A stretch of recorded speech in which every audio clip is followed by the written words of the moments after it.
Okay, great. Well, I'm just going to go ahead and get started. Welcome, everyone. We are so happy they're able to join us today. I am Catherine Stanley. I am the program coordinator for the AirTAP program. And before Lindsay gets started, I'm just going to do a little intro of who AirTAP is for those of you who are unfamiliar with us. So just so you know, you are attending our fall webinar series. So this webinar series is sponsored by MnDOT's Office of Aeronautics and administered by the Airport Technical Assistance Program, also known as AirTAP. We are housed at the Center for Transportation Studies at the University of Minnesota. To give you a little bit, there we go. So just so you know, AirTAP did begin in 2000. It was the first of its kind in the nation, offering practical yet specialized training and resources across the state for those who operate, maintain, and administer Minnesota's public use airports. Minnesota's general aviation personnel across the state have had access to targeted information and training to reduce costs and improve the safety, quality, and the overall efficiency of airport operations. AirTAP also helps airport staff build a community network for exchanging best practices and learning from one another. There we go. So AirTAP, we have 4 major categories that we serve. One is education and training. So in addition to the webinars we have been putting on, we also help support the Minnesota Airport Conference. It's always in April. And then throughout the year, we'll also support MnDOT and FAA as needed with specialized trainings. We also provide technical assistance. We provide access to experts, and we have resources that are both print materials, our briefings, that's quarterly, and then also our website, which houses lots and lots of great resources for our airport personnel. So in addition to this webinar, we had one in September, as ways to incorporate bill into the CIP into bill. We do have some future ones coming up. These will be help provided by MnDOT. So we have one in December, January, and February, and be on the lookout for the marketing materials for that. And as I mentioned earlier, all of our webinars are recorded and they are uploaded onto our website for everyone to view for future. And if you are new to the Zoom platform, along the bottom is a black ribbon. There's the mute. Everyone's automatically muted when they enter, but feel free if you want to engage with Lindsay. If you have a question that involves more conversation, please unmute yourself. And also your video, if you want to show your face, go ahead. Otherwise, it's an optional feature. We're not requiring it. Along the bottom, you also can see who's attending. And then in the chat, if you have any questions along the way, feel free to put them in the chat. Screen share is available for all people, but don't worry about hitting that button. Again, it's being recorded, and also feel free to use any reactions throughout the presentation. So I am going to hand it over to our presenter today. And today our presenter is Lindsay Butler with the FAA.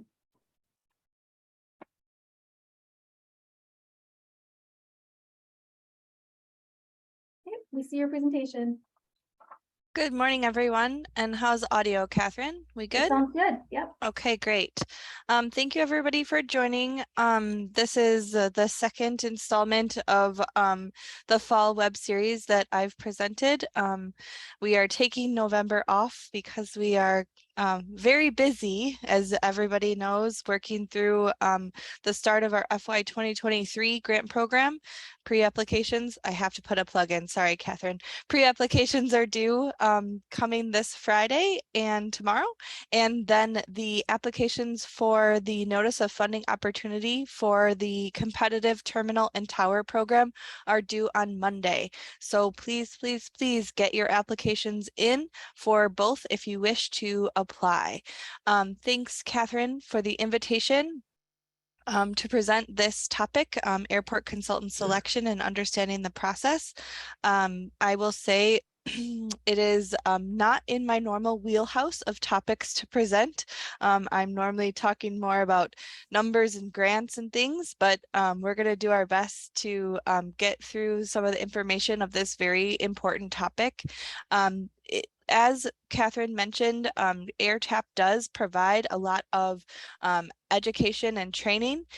This topic actually came from a question that was asked. Hey, can you guys present on this? I think it was asked per the newsletter, and then it became an expanded topic for one of these fall webinar series. So if you guys have ideas for future topics or future questions that you're having, please reach out to Catherine and her group. It's definitely something that, you know, we don't know what we don't know, and we kind of get tired of talking about the same things over and over. So new topics is definitely fresh and something that we are looking for. So this is a new topic that we've never presented on before, and one that I am very thankful. I won't name a name, but one very important individual in my office put together these slides, and I'm very thankful for his participation in helping me through this. So airport consultant selection, understanding the process. Just wanted to get through here. Let's see, there's somebody in the chat. Repeat what applications are due tomorrow, Friday. Yes, applications for FY 2023 pre-applications for your 2023 AIP projects are due tomorrow. Okay. So overview, consultant selection requirements. We're going to talk through the selection timing and process, the consultant fee analysis, the airport sponsor and the FAA's role, and then some helpful hints. So what is an airport consultant? It is a firm, individual, partnership that really helps partner with the airport sponsors in order to work through the FAA Airport Grant Assistance Program. And now that should actually say programs, because in the last few years, since our FY 2018 appropriation and authorization, we now have upwards of 9 active grant programs. We have the authorization added not only our regular AIP funded at 3.35 billion, but we also have supplemental programs, and we've had supplemental appropriations and allocations funded through 18, 19, 20, 21, 22, and we're still awaiting our appropriation for FY 2023. It's a continuing resolution that we're on until December 16th, and hopefully Congress will work through awarding our full budget soon after that. So the way the definition should actually say grant programs, because we also know that we have the bipartisan infrastructure law, which has multiple grant programs in it as well. So as an airport and as an airport consultant, we are definitely needing to partner together in order to really unpack all of the types of funding that is out there and available. I'll tell you, it is not something that you can go alone for sure. We definitely need to work together, and the airports rely heavily on their airport consultants. So we have a couple of different types of airport consultants: airport planning and then architectural and engineering, and also construction. So working through each different type of airport consultant is helpful, and they become a vital partner both for us and for the airport for the successful completion of our projects. So there are fundamentally 3 pieces of guidance that will help through the process for airport consultants. The procurement requirements that we reference a lot through conversations are defined in our 2 CFR 200.32. That is really where it talks about the break, as we've referred to it, the difference between planning and then design and construction, making sure that there's an equal opportunity for consultants, that once you come out of the planning and environmental situation, that there is an opportunity for construction and design and construction consultants to potentially bid on work available. So when we talk about that break in things, that's where it's really defined, is the 2 CFR 200. It wasn't clearly defined until that guidance was actually revised a couple of years ago. we have an advisory circular that it really gets into the nitty gritty of the selection process of a consultant and for the airports for all FAA funded projects. That's advisory circular 150 5100-14E, as you can see on the screen. If you do not have that and you are a consultant or an airport or considering being a consultant, I strongly encourage you to go on our FAA website, search for that advisory circular and download it. There are a lot of things within there that are very helpful. There's some documentation requirements. There's the outline of the request for qualifications, and there's just a lot of really helpful hints that will help you through the process. Lastly, we have a standard operating procedure that talks about the consultant fee analysis. This was issued a few years ago. That is in partnership with our advisory circular. It is standard operating procedure number 11 that is also available on our website that you can download and review. So when do you need to complete consultant selection? The timeline says at least every 5 years after the initial contract, or when you have projects that were not included in an original contract. So if your CIP has changed now because you have the bipartisan infrastructure law money, or you're rearranging how you're going to be doing some projects, some timing, and they weren't included in an original contract with your consultant selection, then you're going to need to revisit your consultant selection. It can be at least every 5 years. It can be shorter. That 5 years is just a strong recommendation per policy. You can do individual projects. You can do something if you know that you have a specialized terminal project and you want to pick a consultant that is really good in architecture, but you don't have any other architecture needs on your airfield and you don't really want them to be out there doing your runway work. You can pick different consultants for different things for different timing. So don't get wrapped around that it's only 5 years and you have to have somebody to do everything. We do have consultants that specialize in certain things. We have consultants that have experience in other types of projects that have been successful.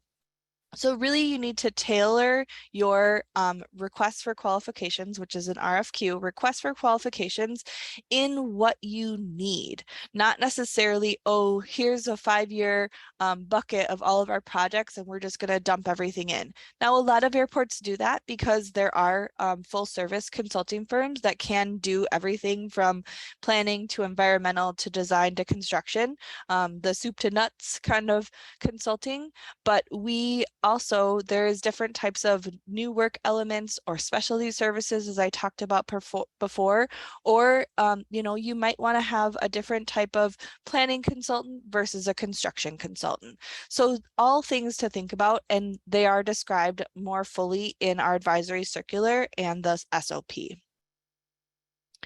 So in the consultant services request for qualifications, make sure that you identify the projects and services that you're asking for. This is a very important thing because if you are going through and you've gone and you've requested the qualifications and then you come to the FAA for a grant for the work that's done and it's not in your consultant selection, we cannot award you that grant.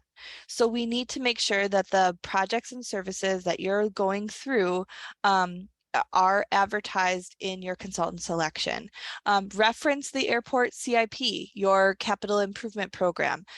That is a really good resource to say, hey, this is where my next 5 years of work are coming, or my next 2 years, or my next 3 years. Allow the request for qualifications to be tailored specifically to your airport. Don't settle for a one-stop shop, right? Your airport is unique. If there's the phrase, if you've seen one airport, you've seen one airport. That's right. And so every airport, even regardless of size or operations, has a unique thing. You need hangars, or you need some taxiway, or all of the things that you need for your airport. Make sure that you're defining that in your request for qualifications. Establish a selection board. I would strongly encourage doing that prior to doing the request for qualifications. There are people on your airport that have information that is specific to your airport. You might have a user or an FBO or somebody that really has a passion around what they want to see your airport moving forward. So think about how you're going to establish the selection board and determine the selection policy. This is important too, making sure that you have a fair and accurate selection policy. Have the selection criteria, come up with a numeric rating system. Don't just say, well, Johnny's consulting firm bid and we've always worked with Johnny, so we're going to pick Johnny again. That's great. But what if Tommy says, well, why didn't you pick me? You need to have a fair and accurate selection policy that can be defined and provided if questioned. Make sure that you take your DBE, disadvantaged business enterprises or women-owned business, into consideration as well. That is just something that should be included in your selection policy. And then publish and advertise your request for qualifications. I'll get into it a little bit later, but this is something that the FAA absolutely can help you with. We review draft requests for qualifications all the time. Don't feel like you have to go it alone. So selection procedures, some things that I just talked about a little bit. Evaluate your pool of qualified candidates. Rank your consultants and develop a short list. Do some interviews. Think about how you're going to do it. Think about when you're going to notify the unsuccessful firms and when you're going to pick who and why you're going to pick. Review the qualifications and performance. Do a reference check for sure. Conducting interviews is optional, but if it were me, I sure would want to know who I'm going to be partnering with for some pretty significant financial contribution projects that the FAA is going to be funding. So I'd want to know, hey, do I like this person? Do I really trust that they're going to do the work that they're going to do for me? Or are they just going to be another airport on their, notch on their belt? So make sure that you really can work with a person. You get to meet all of the team. If you pick a kind of soup to nuts consulting firm, you're going to have to deal with the planner, the environmental specialist, the project manager, potentially, maybe meet with the aviation group director as well and say, hey, this is the direction I'd really like my airport to go. What do you think? And let them tell you, let them speak from their experience. Almost all of the airport consultants that we have more than one airport. So they all come at it from a different perspective. Some have airports in multiple states. Some have airports all across Minnesota, North Dakota, South Dakota in our ADO. Some cross over ADOs. So they all bring different perspectives, and I strongly encourage sitting down and having that conversation. And maybe they can help direct you to where you think your airport's going to go. Maybe they can help you increase your based aircraft, or whatever your need is. That's where the conversation happens. And so don't just say, oh, well, I'm going to do a runway rehab and I'm going to pick this consultant. There's more to it. It's a partnership, and it really truly is. It can make or break how you get through the CIP conversations with the FAA and your grant awards. So make sure that you really spend some time thinking about who you're going to partner with through this process. Then rank your consultants and negotiate with the #1 ranked firm or team for individual projects. Make sure that you really have a good solid strategy for your selection board and selection criteria for this process. So there are opportunities to contract for individual projects. You're going to work on developing a project scope of work. A lot of times this happens during like a triggering event master plan, or something that we see, like you have a runway reconstruction and you really just need to do a little bit of a planning process in order to meet all of the FAA design standards, for the reconstruction. So maybe you have a direct connect from your apron and you're like, oh man, I just want to do this one little piece of this project. That's where you can contract for individual projects. That's where the needs come in order to really just accomplish and kind of get you over that little hump of where you need to be for that project. So develop your project scope of work and send it to us for review and concurrence. I am never going to say, oh no, the FAA is not going to review something that can help out. Our team is very well versed in reviewing project scopes, and the best way is to partner with the FAA. Now, we're not going to say, hey, pick this firm to do this work. Never, but we will say, hey, I think you need to do this work and we need to do a request for proposal for it. So, or develop a scope of work, and we're happy to review that. Look at the SOP. We need to prepare an independent fee analysis for any contract over $100,000. Most consulting firms already have a list of who they partner with to do these IFEs. So this is generally not a big deal. They look and say, hey, can you take a look at what my scope of work says? It's over $100,000. And the other consulting firm says, sure, no problem, all good. A lot of times we just make sure that those are done in accordance with the SOP. So then the consultant prepares a cost proposal. You guys negotiate a final project fee, and then the sponsor agrees and prepares a record of the negotiations. In the SOP, as I talked about, it talks about that the funded projects applies to all funded projects with consultant fees. The SOP defines the responsibilities and requirements. This is the advisory circular is where it comes from, both the AIP handbook 5100.38D and the advisory circular for consultant selection. The SOP is not new requirements. It's just an expanded, detailed version of what it says in both of those advisory circulars. So I strongly encourage you guys to pull that down and take a look at it.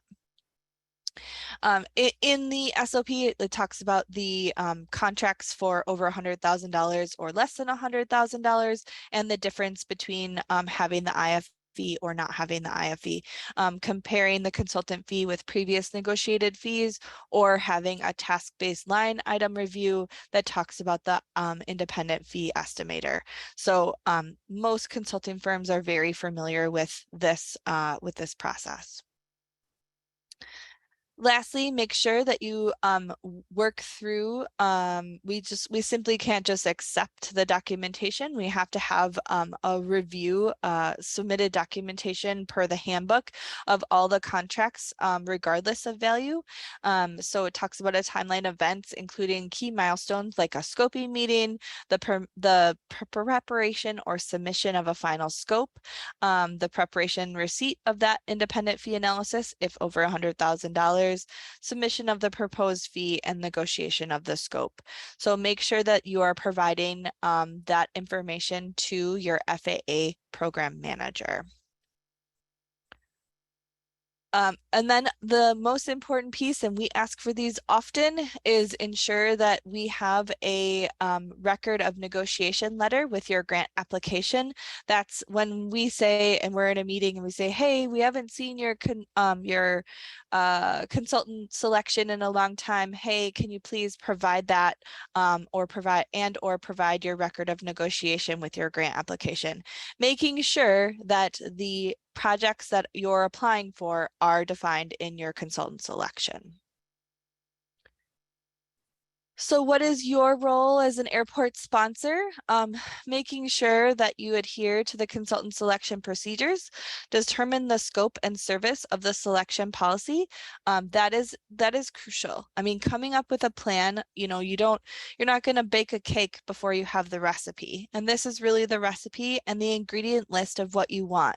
You know what you need at your airport. And so clearly defining that and clearly defining what the projects are is going to be be an essential part. That can start well before you issue your RFQ. That may be something that you work out with your airport commission, or like I said, the users of your airport. Some people that have a vested interest in your airport is where you're going to be successful in developing that selection board and the scope of services and your selection policy. Then develop and issue your request for qualifications that is published in your local newspaper or whichever areas that you have that would allow for opportunity for people to apply for. Review and rank the firms based on your selection criteria, negotiate the service contracts that you have, and then make sure that you maintain your records. That's a very crucial piece. Not to say that people come back and say, hey, why wasn't I selected? But people come back and say, hey, why wasn't I selected? So making sure that you have proper records, I think, is a really good suggestion. And if it's not you and you're not the person that's going to be doing this work, making sure that you inform, whether it's the city administrator or whomever is going to be doing this, making sure that you have good and accurate records of why you selected the consultant that you selected. Also complete the selection of consultant certification form, and then make sure that you use the cost analysis as defined in the SOP. So where can we help? We can verify that you guys have followed our federal rules. That's a big fat term of saying, hey, just follow the rules, right? But really, truly, let us partner with you. Let us review those draft requests for qualifications. We'll help review your selection policy and say, ooh, I really think you're missing something here. We'll help you review the list of projects. Obviously we've had multiple CIP meetings with the airports. Now we've been in kind of CIP mode for the last 6 to 8 weeks. And we've talked about a lot of these things. We've said, hey, I don't think that project's on your recent consultant selection. You got to go back out. Making sure that we can issue the grants for the work that's being performed is really an essential function. So let us review the request for qualifications. As I said, we can verify the proposed projects are included in your consultant selection, and we can verify that the cost analysis reviewing the IFE was performed appropriately. As I said before, we will not ever, exclamation point, triple underline, bold, recommend consultants or participate in your selection process. That is not something that we are allowed to do, not something I want to do, nor something that we should do. The consultant that you select for your airport is your partner. We cannot and will not recommend consultants. We can say, hey, you need a planning consultant, or hey, you should pick an environmental consultant if you have a large scale environmental need on your airfield. But we will not tell you, you got to pick Johnny G's consulting firm. Well, we're just not going to do that. So making sure that we can get you the recipe and the ingredient list, but you eventually have to bake the cake.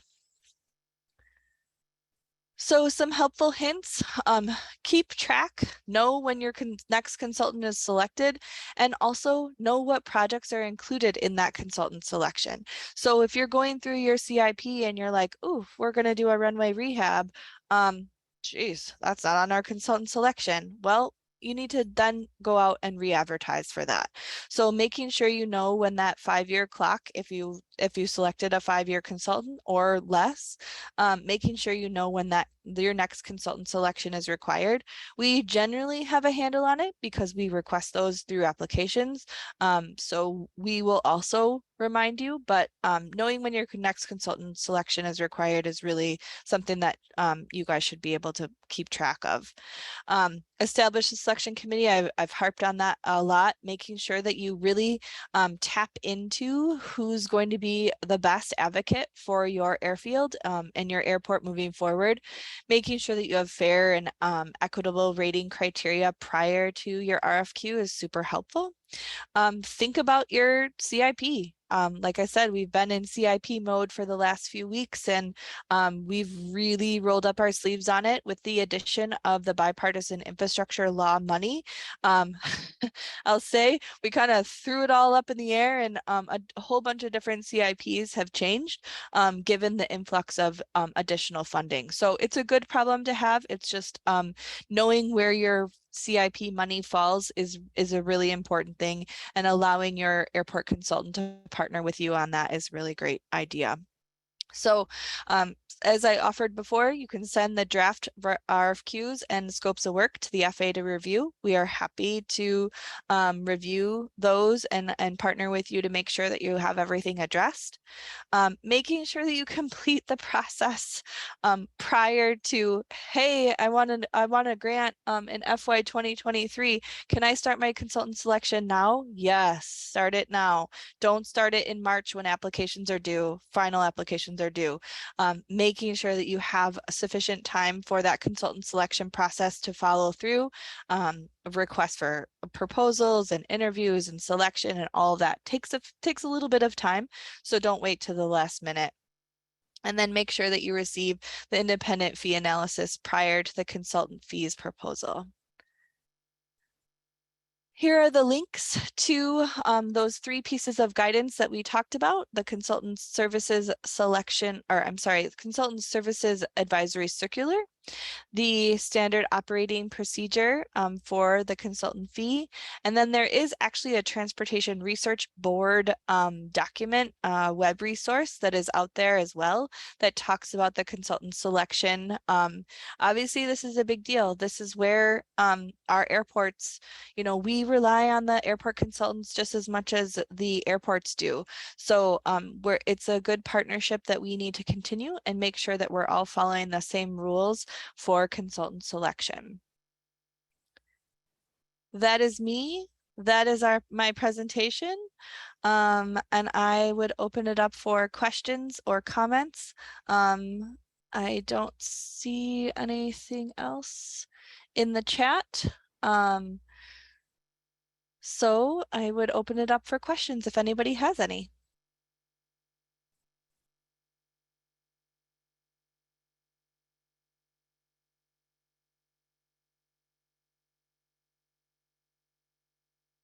I don't know, Catherine, I'm starting to think that your mute buttons don't work. Oh, I see Jerry has a question, looks like. I've got a question.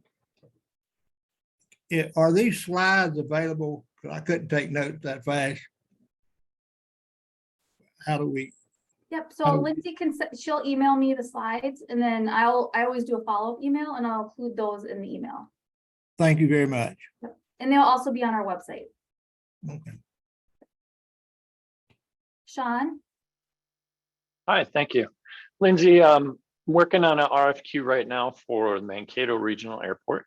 And the previous one that I'm using as an example included both airport engineering and planning services together in one RFQ. Does that make sense, or would it make more sense to split that?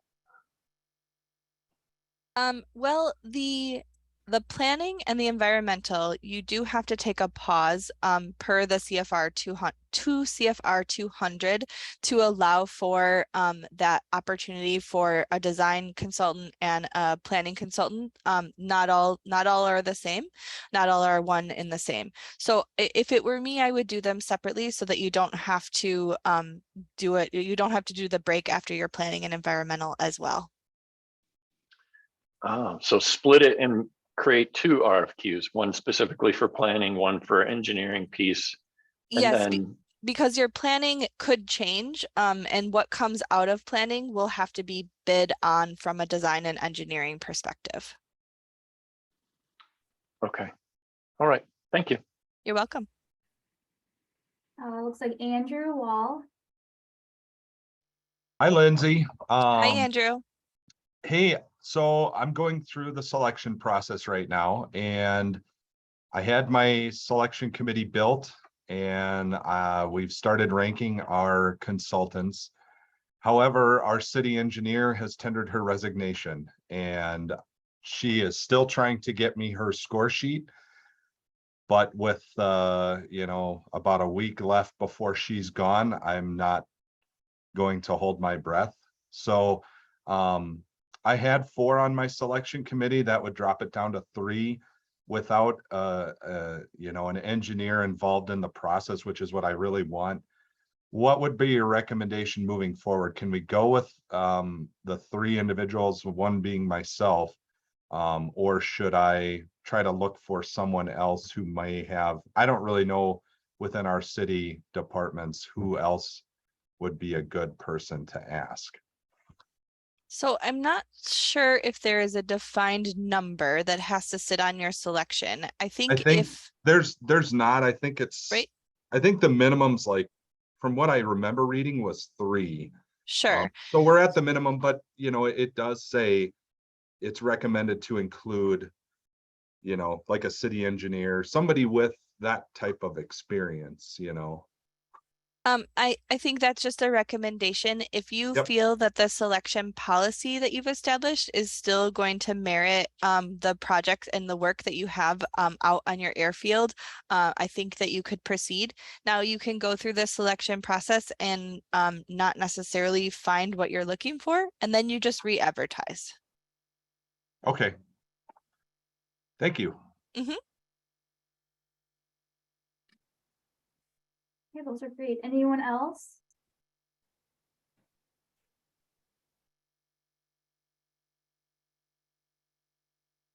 Well, if not, you know how to get a hold of Lindsay and her team. And as she mentioned earlier, if there's anything, any topics that any of you are really interested in hearing about, please don't hesitate to reach out to anyone at AirTAP, and we'll be able to relay the message to Lindsay and her team. And we'll make sure we get it on. We are actively planning the airport conference. So again, it's very timely. So if you have something, let us know and we can run it by the committee to see if it is going to be a good fit for this year. Otherwise, maybe it'll be a great webinar in the future. So again, we rely on your content, and I'll be sending a follow-up thank you email along with the survey link. So if you can fill out the survey, that'd be wonderful for us. And Lindsay, thank you so much for presenting today. Thank you, everyone.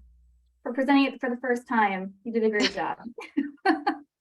Well, a big thank you to the person who is on the call who put together the slides. So I'm not going to embarrass, but they did a great job. So thank you. Thank you. Thank you, everyone.